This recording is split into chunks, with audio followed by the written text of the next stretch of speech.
ГСП онлайн. Городские новости сейчас. Среда, 11:30. В Ухте в рамках проекта «Парад дружбы народов» проходит неделя татаро-башкирской культуры.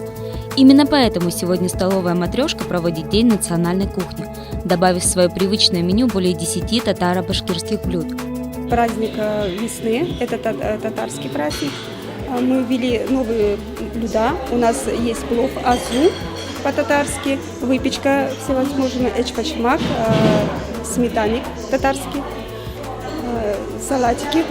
Стараемся вводить еще новые блюда, радовать своих посетителей новыми блюдами. Подобная акция проводится в «Матрешке» впервые, но работники столовой не сомневаются в ее успехе. Их посетители с удовольствием берут татарское блюдо азу, которое есть в постоянном меню, так что остальные национальные блюда, как шурпа и лагман, недолго будут ждать своих едоков.